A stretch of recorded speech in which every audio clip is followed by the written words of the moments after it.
కొన్నిసార్లు 100 రూపీస్ కూడా life change చేస్తుంది, కానీ ఇచ్చేవాడు సరిగ్గా ఉండాలి. ఏ 1 minute story can change your life. ఒక గవర్నమెంట్ స్కూల్లో మాస్టారు క్లాస్ చెప్తున్నారు. బయట వర్షం పడుతుంది. మాస్టర్ పిల్లలతో కాసేపు మాట్లాడదామని మాస్టారు ఆయన పాకెట్లోంచి 100 రూపీస్ తీసి క్లాస్ రూమ్లో ఉన్న అందరి పిల్లలతో, మీకు ఈ 100 రూపీస్ ఇస్తే మీరు ఏం చేస్తారు అని మాస్టర్ పిల్లలతో అడిగారు.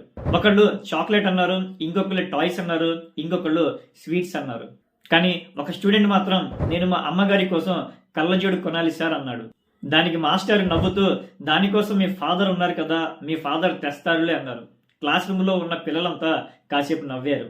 దానికి ఆ పిల్లవాడు బాధపడుతూ, నాన్నగారు లేరు సార్, నేనే కొనాలి అన్నాడు. మా అమ్మగారు స్టిచ్చింగ్ చేస్తారు, సరిగా కనబడదు, పక్క ఇంట్లో కూడా పని చేస్తారు. మా అమ్మగారి పని చేయడం వల్లనే మా ఇల్లు గడుస్తుంది అని పిల్లవాడు మాస్టర్తో అన్నాడు. ఈ 100 రూపీస్ మీరు నాకు ఇస్తే మా అమ్మగారి కోసం కళ్ళజోడు కొంటాను సార్ అన్నాడు. ఇదంతా విన్న తరువాత క్లాస్ రూమ్ అంతా ఒక్కసారిగా సైలెంట్ గా మారిపోయింది.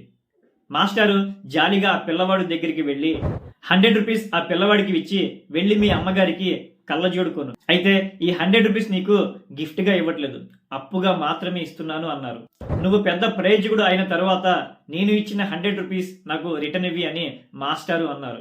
కాలం చాలా వేగంగా గడిచింది. పిల్లవాడు బాగా చదువుకొని ప్రయోజకుడు కూడా అయ్యాడు.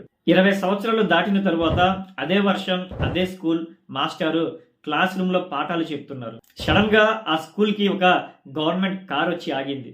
ఆ కార్ లోంచి ఒక కలెక్టర్ దిగారు. స్కూల్లో ఉన్న మిగతా మాస్టర్స్ అంతా కూడా కంగారు పడ్డారు.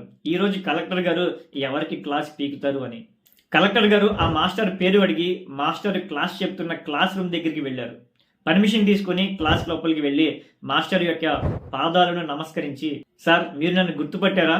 20 సంవత్సరాల క్రితం నేను మా అమ్మగారి కోసం కళ్ళజోడు కొనాలని అనుకున్నాను. దానికోసం మీరు నాకు 100 రూపాయలు అప్పుగా ఇచ్చారు.